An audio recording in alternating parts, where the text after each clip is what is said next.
Rupanya Sang Sudawirat tidak pernah jera. Karenanya, ia terus menyerang akan negeri Malwapati, yang mana ia pun langsung menyerang. Sementara itu Patih Batik Madrim pun diberitahu oleh sang pasukannya, karena Sudawirat yang tempo hari menyerang akan negeri Malwapati lagi, hingga akhirnya sang Patih akan segera ke sana. Akan tetapi, yang menghadapi mereka terlebih dahulu adalah Senopati Darpayuda, hingga pada akhirnya sang Senopati Darpayuda dapat dikalahkan oleh sang Sudawirat yang jago dalam hal menguasai ilmu dewa yang sangat sakti mandraguna.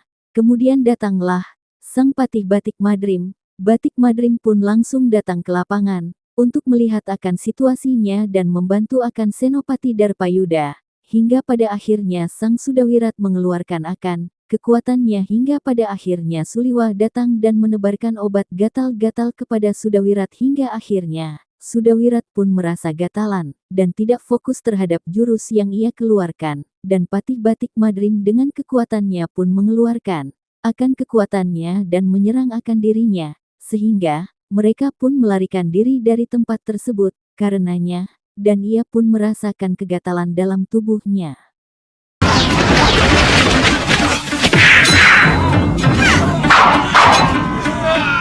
Kamu memang tidak tahu diri di sana. Sudah diberi kesempatan hidup oleh Gusti Prabu Malanglunca. Kamu pikir kami akan jera atas kekalahan kami?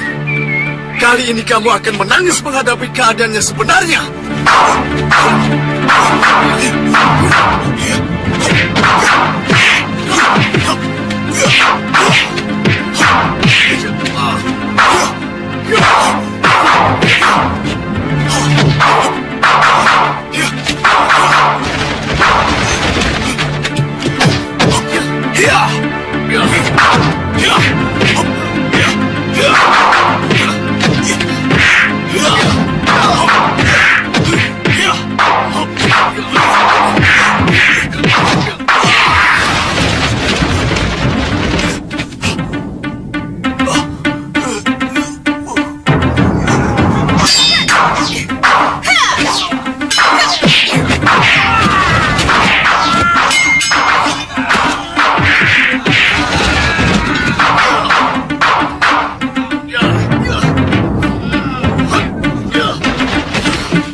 Siapkan ajian rega gunung.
Bertahanlah, Bibi!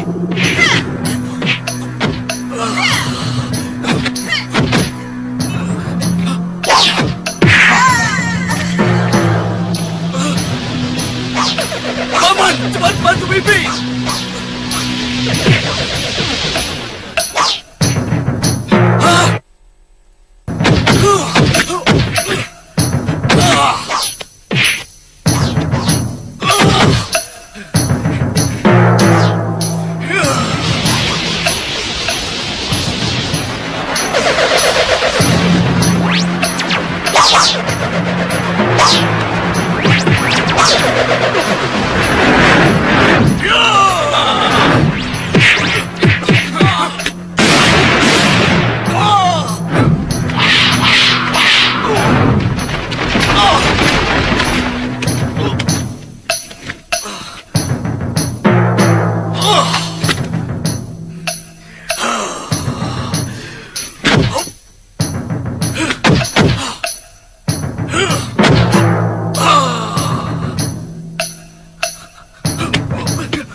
ini luka dalam.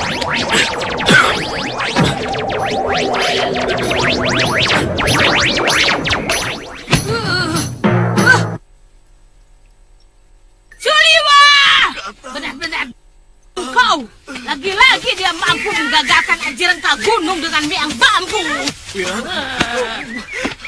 Seluruh tubuhku gatal, Bi. Aku tidak tahan. Tahan, Wirat.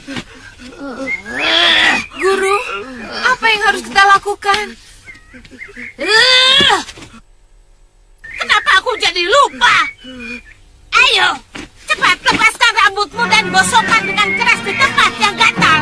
Ayo, cepat.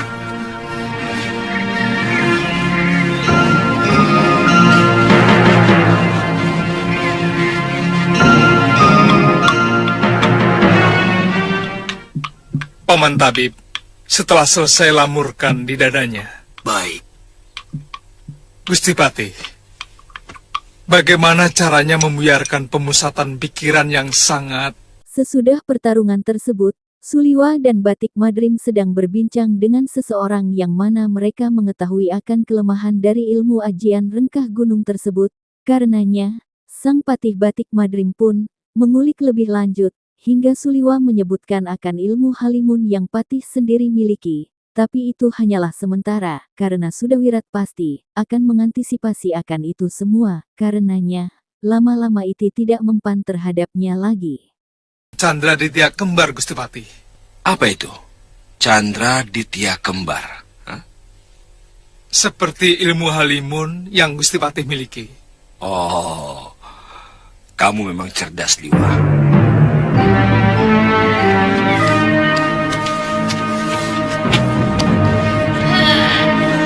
Ya. Aku akan mencari cara menangkal miang bambu. Dan semut rangrang.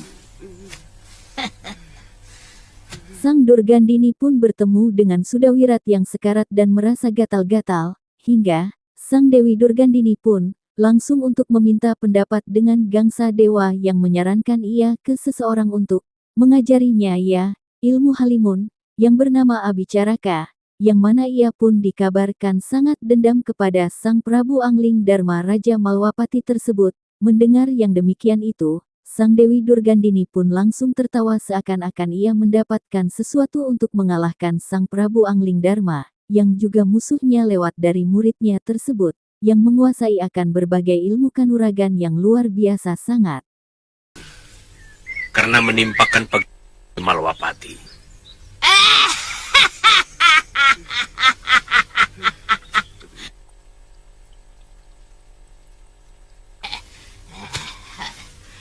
Angling Dharma, mampus kau sekarang. Baik, siap bicaraka. Kami akan datang. Di tempat lain, di tempat yang begitu tenang, terdapat dua orang tua, yang mana dua orang tua tersebut membicarakan tentang kelakuan anak muda yang menguasai hampir seluruh ilmu pendekar yang mereka kenal, yakni pemuda itu adalah seseorang yang bernama Sudawirat yang mana ia menguasainya. Kemudian tidak lama, ada dua orang yang mana itu adalah anak-anak asuhnya, yang mana mereka tertarik untuk mengalahkan pemuda yang bernama Sudawirat itu, karena mereka ingin mencoba ilmu yang telah diajarkan oleh sang gurunya tersebut. Gandini, Kilegawa dan Gendrayana, yang selama ini mereka memang pendekar aliran hitam, yang dikenal ingin menguasai jagat kanuragan di bumi Jawa. Bisa jadi begitu. Ini akan semakin ruwet, Kakang. Jangan-jangan Empu Jaladara juga ikut ambil bagian. Saya yakin tidak. Dari dulu Jaladara tidak pernah mau melakukan keonaran. Meskipun dia cukup akrab dengan Kilegawa dan Gendrayana. Eyang, makanan sudah siap. Sebaiknya kita makan dulu, Korodanala, supaya pikiran kita bisa lebih jernih kembali. Ini cucu-cucuku, Chandrika Devi dan Ken Amarila. Ken Amaranila, Eyang. Eyang salah terus. Oh ya, pamanmu belum tentu suka makan sayur kacang merah dan lalap-lalapan. Mestinya... Tidak usah diistimewakan, Kakang. Saya biasa makan apa saja. Tapi kan membuat pepes jamur, Eyang. Paman Krodanala pasti suka. Rasanya seperti daging. Iya, seperti daging. Ayo. Sangat tinggi. Kenapa? Kami ingin menjajal ilmu yang didapat dari Eyang Wiku. Sebab selama ini ilmu kanuragan yang saya... Kemudian, ketika mereka makan, sang pengasuhnya itu membicarakan sesuatu yang akan merubah hidup mereka, karenanya, yang telah disebutkan oleh sahabat dari orang tua tersebut, sehingga sang sahabatnya menyebutkan nama sang ayahnya, yang mana ia telah tiada. Karenanya sang pengasuh tersebut tidak pernah menceritakan akan tentang sang ayahnya, yang mana ternyata ayahnya adalah pendekar yang hebat, sehingga, kata sahabat orang itu ini waktunya balas dendam kepada Abicaraka, sehingga sang pengasuh tersebut menghentikan pembicaraan tentang dendam, karena sang pengasuh itu berpikiran lain tentang anak asuhnya. Inginkan mereka seperti Durgandini, pendekar yang sakti dan disegani di seluruh jagat persilatan. Durgandini adalah contoh wanita yang menyalahi suratannya. Seharusnya dia bisa bahagia sebagai istri Pangeran Suryapati. Tapi dia lebih memilih kekerasan. Kalian pernah berpikir, kenapa Sang Pencipta menjadikan wanita serba lembut? Karena mereka digariskan untuk mengimbangi kekerasan yang dimiliki kaum lelaki. Kalau begitu Eyang menganggap kami makhluk lemah yang setiap saat harus dilindungi. Saya mampu melindungi diri sendiri, Eyang. Jangan salah paham, Ken. Lembut bukan berarti lemah. Tidak sedikit wanita yang jauh lebih tegar dari laki-laki. Meskipun badannya lebih lemah dari laki-laki. Kenapa bukan laki-laki yang melahirkan anak? Tentu ada kehendak dewata di sana. Tapi kita berusaha menolak kenyataan itu. Kakang tadi bilang bahwa ayah dua dewi ini seorang pendekar. Iya. Ayah mereka bernama Lubdaka, adik seperguruan Ganggadara. Oh, ternyata dewi-dewi cantik ini putri seorang pendekar besar. Ayah kalian tewas dengan cara licik oleh ilmu sihir Empu Abicaraka. Kenapa Eyang tidak pernah menceritakan hal itu? Iya, kenapa Eyang? Eyang tidak mau membaluri hati kalian dengan dendam.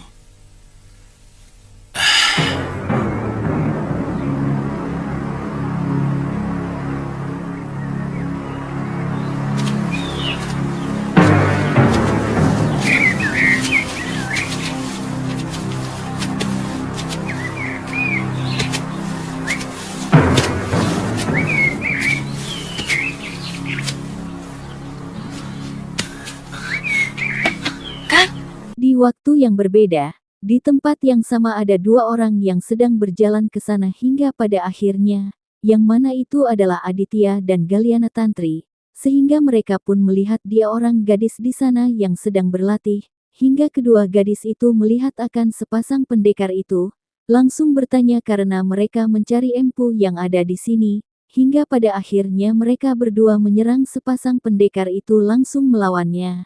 Namun, Aditya tidak bisa berbuat banyak, karenanya, sang Aditya tersebut sedang sakit meskipun dalam keadaan sakit ia berusaha melerai akan mereka berdua. Akhirnya dapat dilerai, sang kakak jatuh hati kepada Aditya yang mana itu juga dilerai oleh sang, yang mana Galiana Tantri pun menyebutkannya adalah calon dari suaminya. Mereka pun masuk ke dalam dan berbicara dengan sang empu untuk mempelajari kitab negeri awan. Di sekitar sini. Hei, di sini ada rumah. Kalian bisa teriak minta izin, kan? Maafkan kami kalau kami bersalah. Mau apa kemari, hah? Kami mau bertemu dengan Paman Wiku.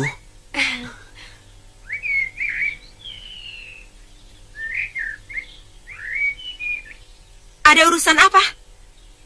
Apa harus mengatakan kepada kalian kalau tujuan kami adalah urusan pribadi dengan Paman Wiku?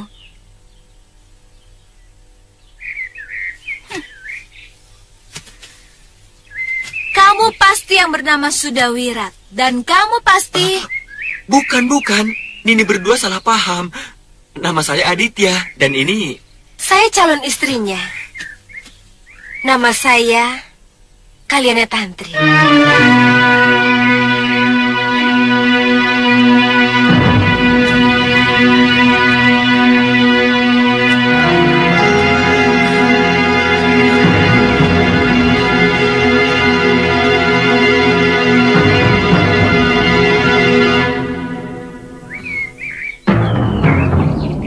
Ikut aku.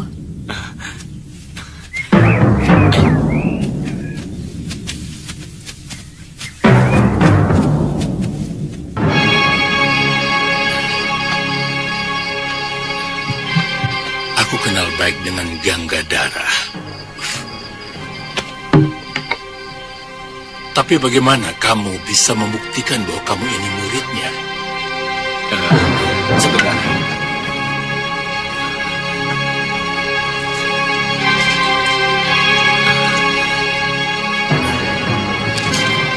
Di dalam gubuk mereka membicarakan tentang mereka dengan pembuktian Sang Aditya menunjukkan kalung yang ada di sana karena ia adalah murid Ganggadara dari Pulau Kura-Kura, sehingga Sang Empu menceritakan akan masa lalu mereka yang mana ayahnya dicabut nyawanya dan menyerang keluarganya, ibunya langsung dibunuh oleh Abicaraka, sedangkan ia mempunyai 3 anak sehingga 3 anak tersebut adalah diri mereka sendiri dan 1 orang itu adalah Aditya yang ternyata mereka adalah saudara sekandung yang terpisah lama, sehingga kakaknya itu malu, karenanya malu untuk mengakuinya yang menyukai Aditya karena ketidaktahuan akan sesuatu pun, dan kini mereka telah bersatu sebagai kakak adik.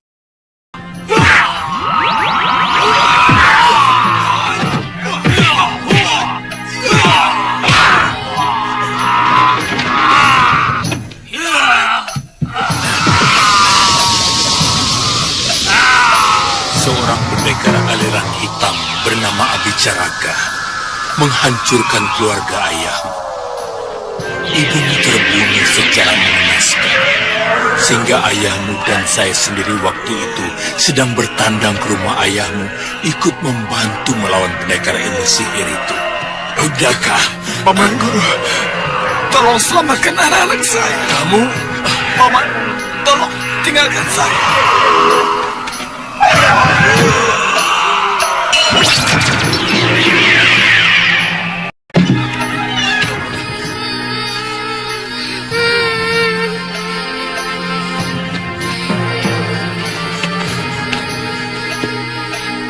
Nyirati!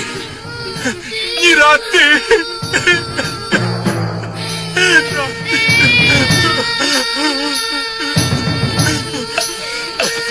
Ayo.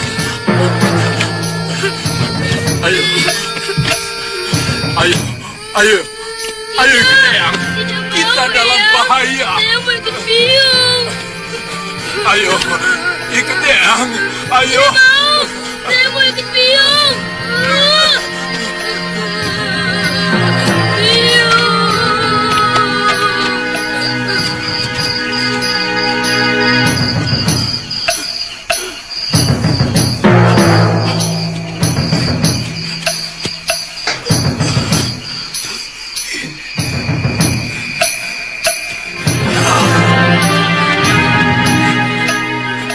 Ditya. Papa. Istriku. Mana kedua adikmu, Ditya? Eyang Wiku. Biarkan biungmu di sini. Tidak mau, saya mau ikut biung. Biar orang kampung yang akan mengurus penguburannya. Tidak mau, saya mau ikut biung. Kita harus segera pergi, Aditya. Penjahat itu mau membunuh Bopo dan semua adikmu. Tidak mau. Ayo Aditya. Saya mau ikut biung. Ayo. Tidak mau. Kedua anak itu kubesarkan sampai sekarang. Jadi, dua gadis itu saya dan Ken Amaranila, Eyang? Iya, benar. Dan anak laki-laki itu saya, Eyang. Betul. Bopo membawa saya ke pantai Laut Selatan. Kemudian naik perahu ke Pulau Kura-Kura. Sehari sesudah Bopo menitipkan saya kepada Guru Gangadara, beliau meninggal.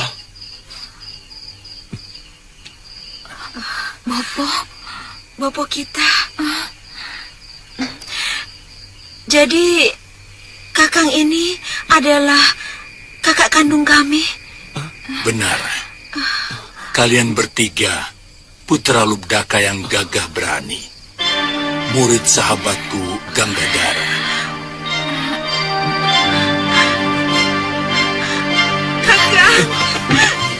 Kakak.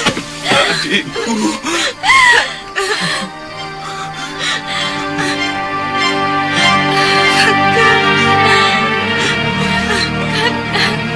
Adikku.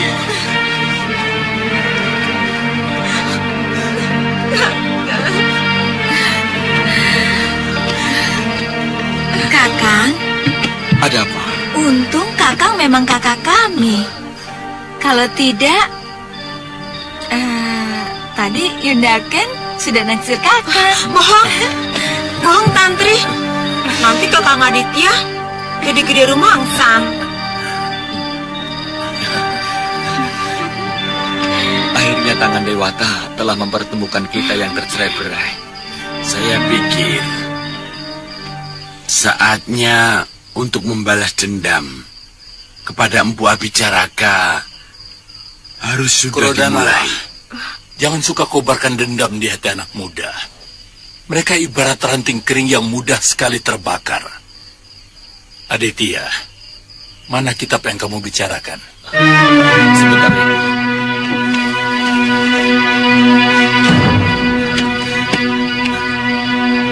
Ini.